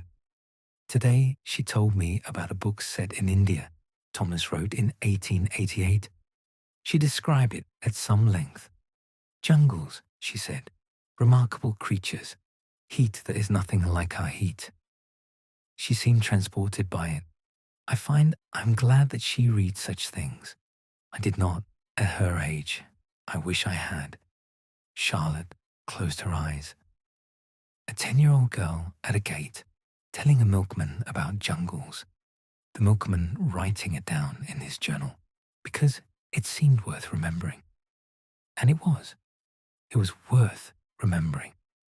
Everything her father had ever written down was worth remembering. November of 1889, Thomas made one of his occasional extended runs through the Cotswold villages, and the entry he wrote about it was among the longest in the 6th journal. The Cotswold villages in November, he began, are not what the travelling visitors see, because the travelling visitors come in summer, or perhaps in early autumn, when the stone is at its warmest and the gardens are still performing. November is a different proposition. November is honest. The trees are bare. The fields are brown and wet. The stone walls look older, more grey than gold in the flat November light. The villages are quieter, far fewer people about, doors mostly closed. The gardens done for the season. It is a landscape resting after its effort. And yet there is a beauty to November that the summer months cannot quite manage, because November beauty is quiet. It asks nothing of you. It is simply there, as it is, without adornment, like a face without pretension. He described the drive through Bourton on the water, where the river was higher now, running faster and fuller after the autumn rains, the willows trailing bare fingers in the current. He described passing through a village he called simply Little Barrow, where a woman was hanging washing despite the grey sky, working quickly with practised hands, pegging sheets and shirts to the line in the still air. She had a basket of clothes at her feet, and she worked steadily through it, Thomas wrote, and I watched her as Clover walked past, and I thought about how many times in her life she had done exactly this same sequence of actions, basket to line, peg to cloth, reach and press and repeat, and how that repetition, done with steadiness and without complaint, is the substance of most lives, and is not therefore to be thought of as small. I left the milk on her gate-post, and she did not look up from the basket. She nodded once to show she had seen. I nodded back. We had communicated everything necessary. Further along the route, in a larger village, whose inn was already open and letting out warm light and the smell of something cooking into the cold air, Thomas had stopped Clover and sat a moment on the cart. It was 11 o'clock and very quiet, he wrote, and the village green was empty and wet, and the church on the far side of it had its flag, the English flag, red on white, barely moving in the still air. The wind was warm. The green was cold. The church tower had jackdaws on it, as all church towers do. A wood pigeon was making its circular sound from somewhere in the yew tree by the churchyard gate. It is a sound I associate with rest. I have never been sure why. Perhaps because I hear it most often when I have stopped. The 7th and final journal began in January of 1892. By this point, Thomas would have been in his mid-50s. He had kept the journals for 20 years. The handwriting was exactly the same. Charlotte looked back to check, comparing it to the first journal's pages. The same careful, steady hand, unhurried and legible. 20 years of mornings had changed nothing in the way he held his pen. New Year, he wrote, on the 2nd of January, 1892. The round went as usual on the 1st, though Harris's boy took it and I helped in the afternoon loading, because Mrs. Baker thought I should have a morning off the round at New Year, and I did not argue, because she is generally right about these things. The second morning was mine again, and I was glad of it. Not that the morning off was unwelcome. It was perfectly pleasant to stand in the yard at an ordinary hour in the growing light and watch the birds at the seed Mrs. Baker puts out. Blue tits, a chaffinch, 2 sparrows arguing about the correct apportionment of sunflower seeds. But by evening I was aware of having missed it. The round, the road, the morning. Clover is 6 now, and in excellent form, he noted. She has learned the round completely. She knows all the stops, all the turns, all the gates. She slows where the lane is bad without being told. She knows the bakery and nods at Mr. Poole with a familiarity I find touching. She will not be spoiled. She has the correct temperament, but she has found her way entirely into the life of it, and I am glad. Charlotte noticed in the 7th journal that her father wrote more about the past, not in any melancholy way. Thomas Baker was not a melancholy man, had not been, and was not now, but with a kind of appreciation that comes from seeing something over a long time and understanding what one has been looking at. I have been thinking about the hedge at the top of the lower field, he wrote in February. I have passed it 11,000 times, or something near that, in the 20 years of the round. 11,000 mornings. The hedge has been bare and budded and green and flowering and buried and bare again, over and over, and I have seen each stage and noted it. I know that hedge very well. I know which section blooms first in spring, and which holds its berries latest into winter, and where the wren always nests, and where there is a gap that was made when the timber cart went wide in 1886 and was never quite repaired. And I think, he continued, that this knowing, this long and patient knowledge of a hedge, is a gift that has been given to me entirely for free, and that I could not have obtained it by any other means than being here, morning after morning, paying attention. You cannot know a hedge quickly. You can only know it slowly. This seems true of other things too, he wrote, but I shall not extend it too far. I am a milkman, not a philosopher. A hedge is a hedge. Charlotte smiled. He was, she thought, most certainly a philosopher, the best kind. In April of 1892, Thomas wrote a long entry about a morning on the round that seemed, from the care he had given it, to have meant something particular to him. This morning, he began, was the kind of morning that gives you everything.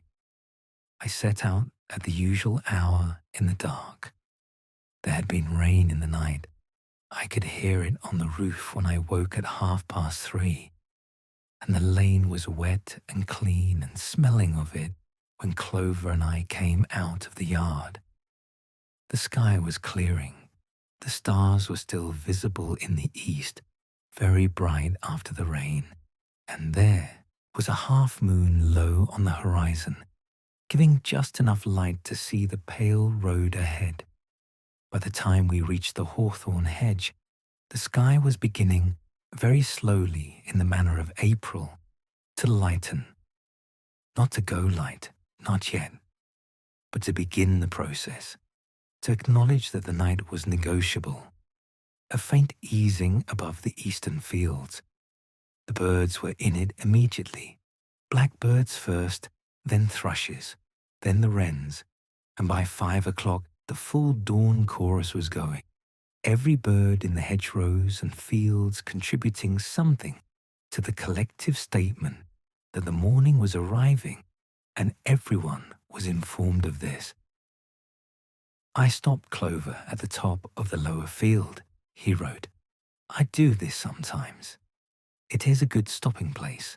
The lane is a little wider there, a grass margin on each side, and the field opens out to the south and east so that you can see a long way.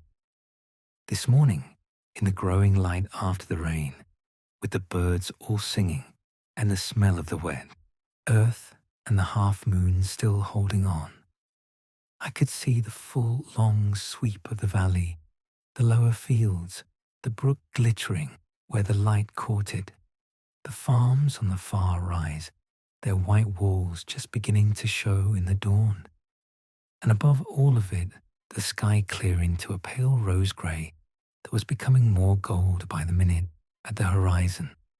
I have seen this view 11,000 times, approximately, he wrote, or versions of it, because it is never quite the same view twice.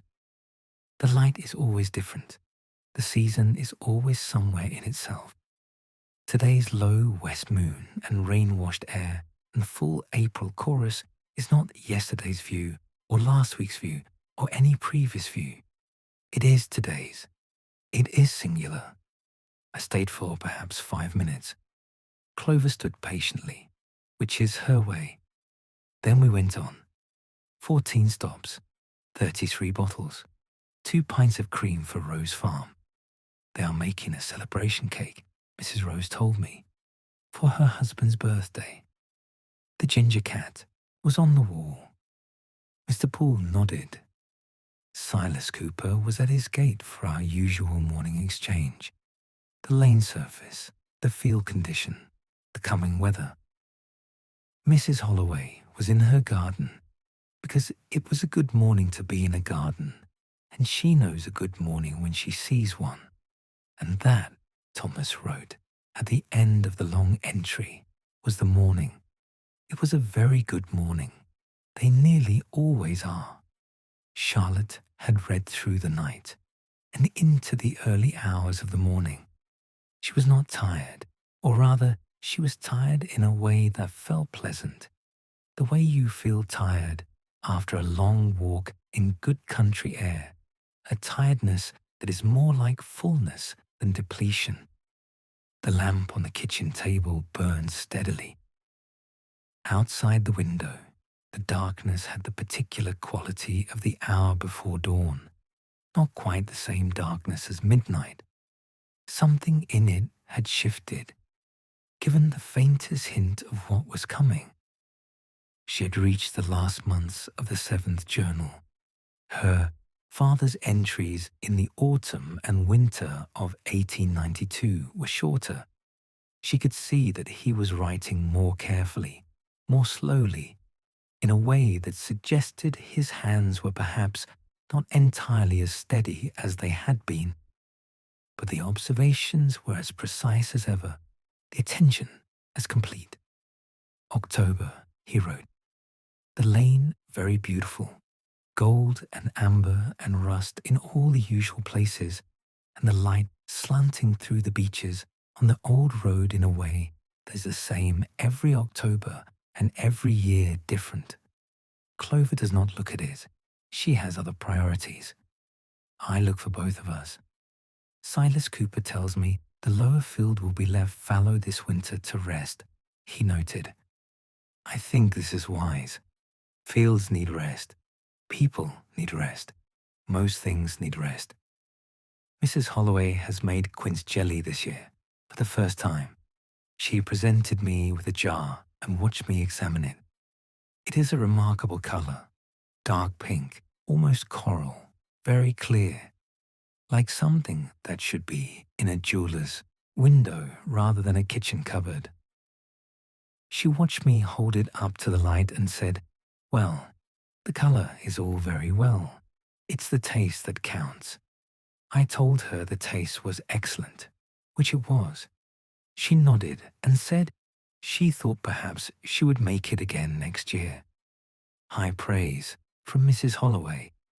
The final winter entries of 1892 were brief and gentle, each one a small account of a morning that by now was thoroughly known and thoroughly loved.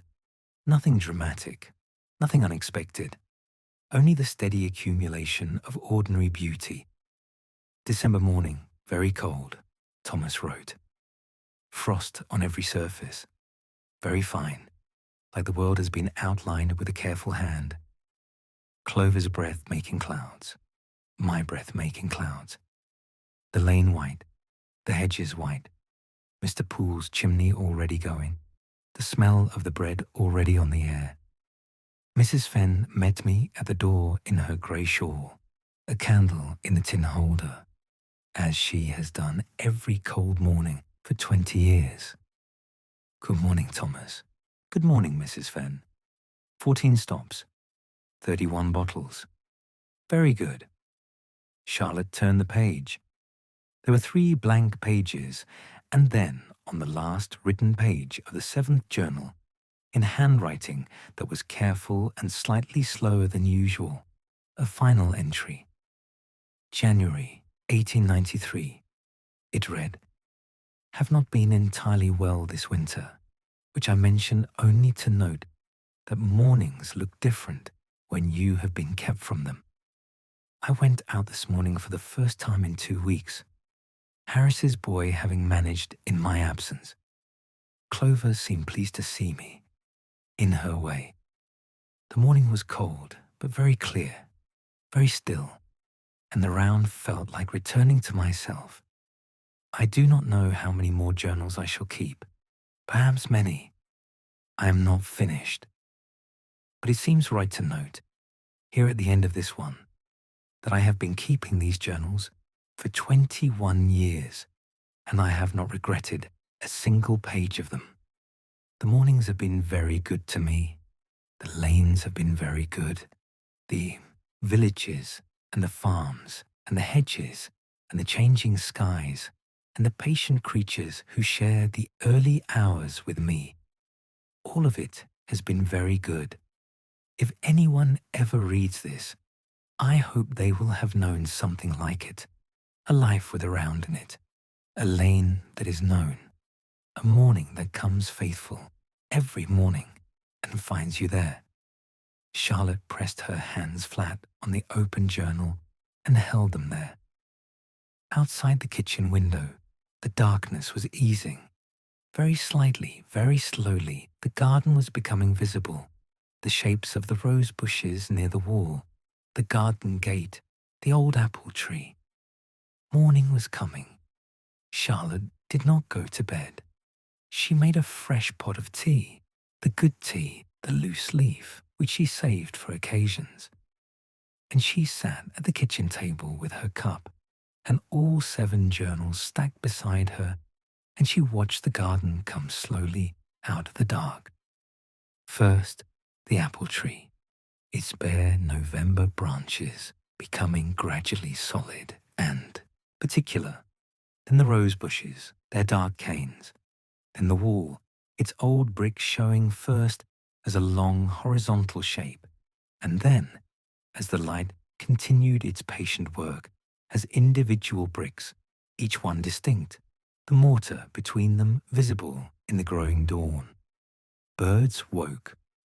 A robin first, always the robin, in her garden, the first voice of the morning. Then a blackbird somewhere over the back fence. Then the general stirring, the hedge birds, the pigeons in the conifers on the neighbour's side, the collective announcement that the night was properly done. Charlotte thought about her father setting out in this light, or in a darker version of it, before 5 o'clock, before even the earliest grey had come, going out into the yard with a lantern, loading the cart in the dark, bringing Bessie or later Clover round with the quiet competence of someone who has done this thing so many times that it has become part of his body, part of his knowledge, part of who he is. She thought about all those mornings, all those Januaries and Julys, all those fogs and frosts and April dawns and November rains, all those cats on walls and robins on gateposts and bread smells and church bells and lit cottage windows and brief good mornings exchanged across steps in the dark, all those hedges known and willow lanes passed through, and distant hills seen across misty fields and sunrises over valleys.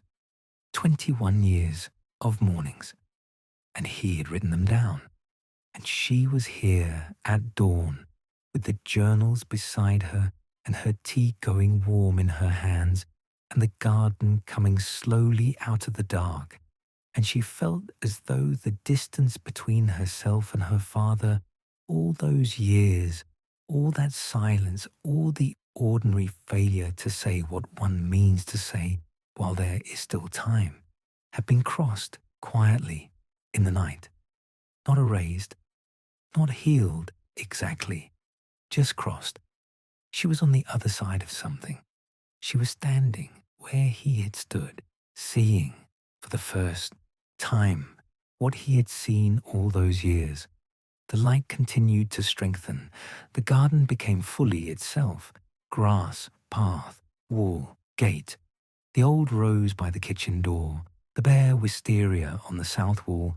The compost bin tucked behind the shed. All ordinary. All in this particular morning light, with the journals on the table and the tea in her hands and the birds in full voice now, extraordinarily beautiful. If anyone ever reads this, he had written, I hope they will have known something like it. She had known something like it. She knew it now. She was in it now. Charlotte spent the day quietly. She reread several passages from the journals that she had come to particularly love. She made a simple lunch and sat with it in the garden despite the November cold, wrapped in her winter coat, watching the sparrows on the bird feeder.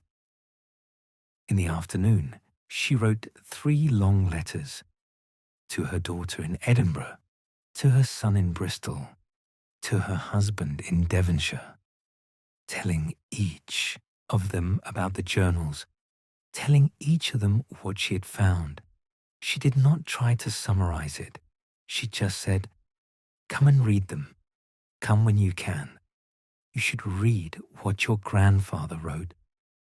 In the late afternoon, she walked down the lane to the end and back, slowly in the November light, looking at things.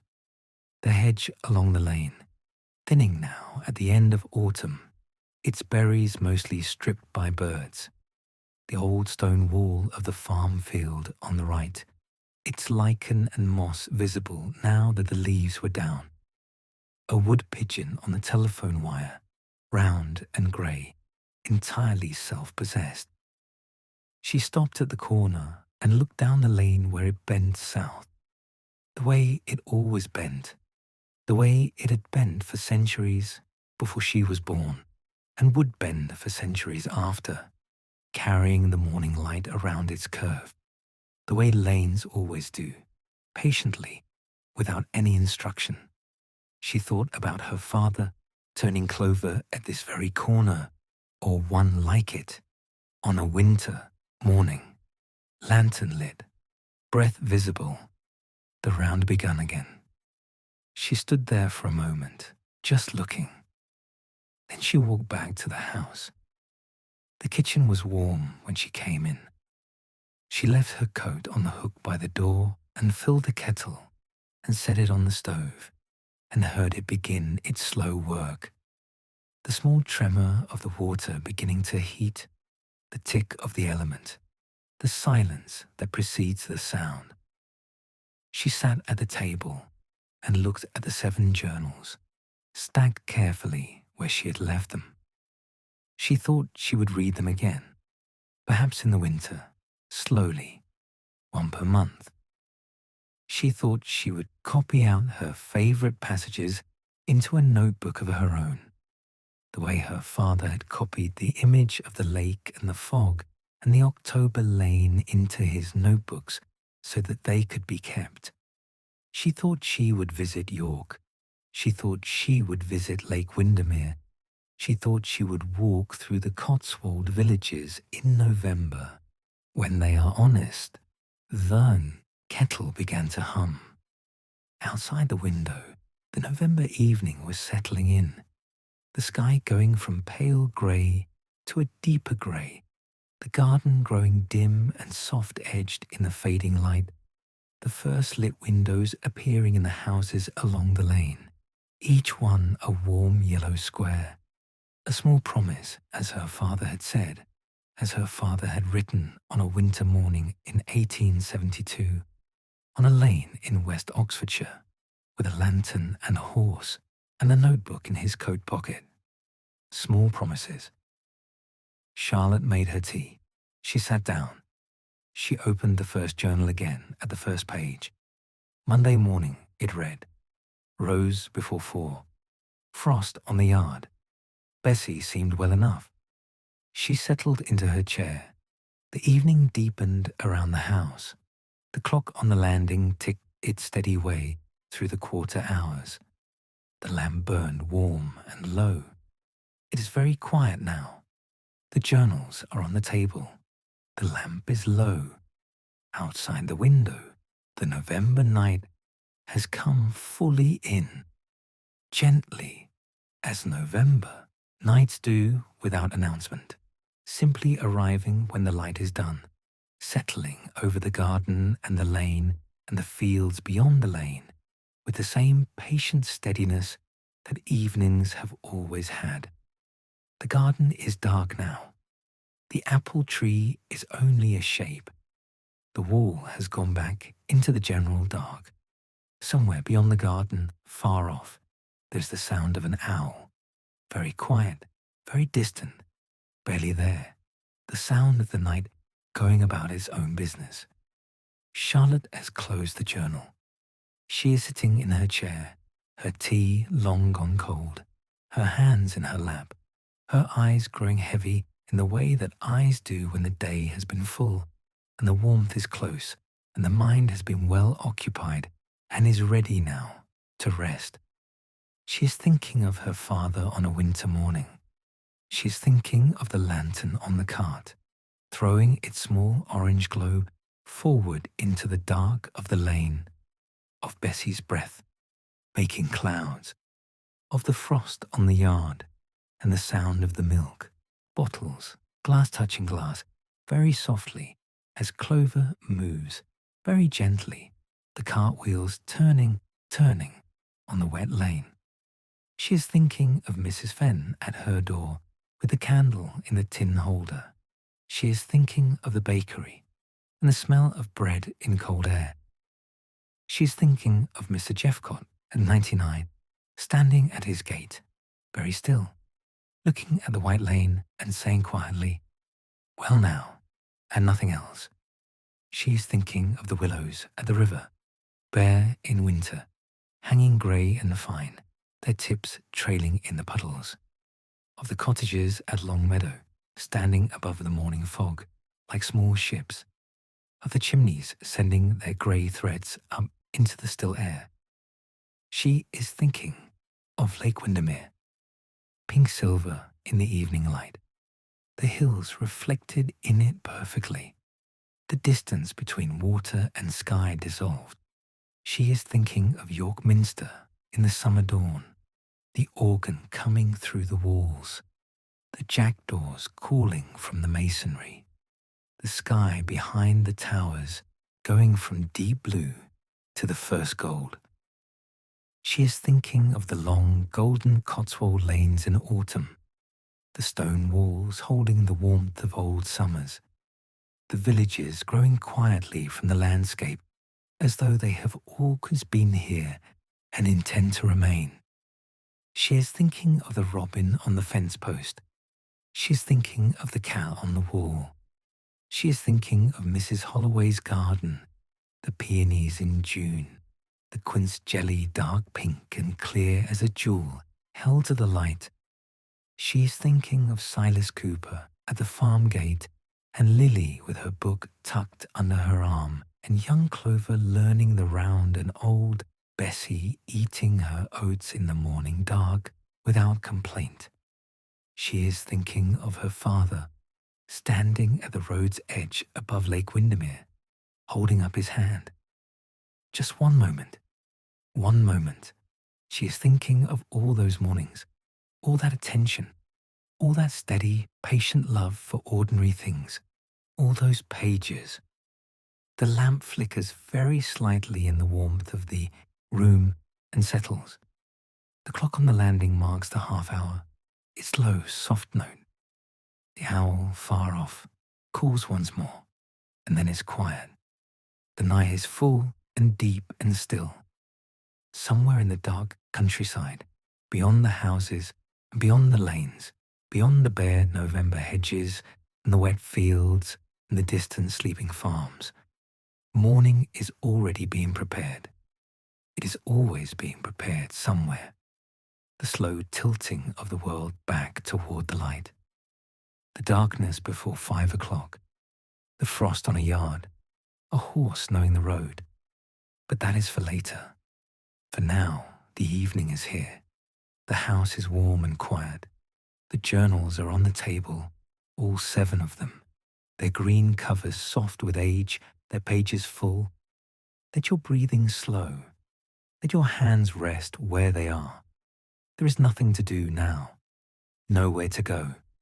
The round is done. The cart is home. The horse is in her stable. The lantern turned down. The bottles all delivered. Every doorstep visited. Every good morning given. The lane is quiet. The fields are still. The fog, if it comes, will come softly, drifting up from the brook in the dark, settling over the lower meadow, lying gentle as a breath over the winter grass. The cottage windows, one by one, are going dark. Let yours go dark too now. The morning will come, as it always does, faithful and unhurried, full of its small and ordinary wonders. But for now, let the night have its time. Let the dark be gentle. Let the world be still and quiet and good. Rest now. Rest. The lane is quiet. The cart is still. The horse knows the road. Rest. The milk cart journals. A sleep story set in Victorian England. May your own mornings be worth remembering. Good night.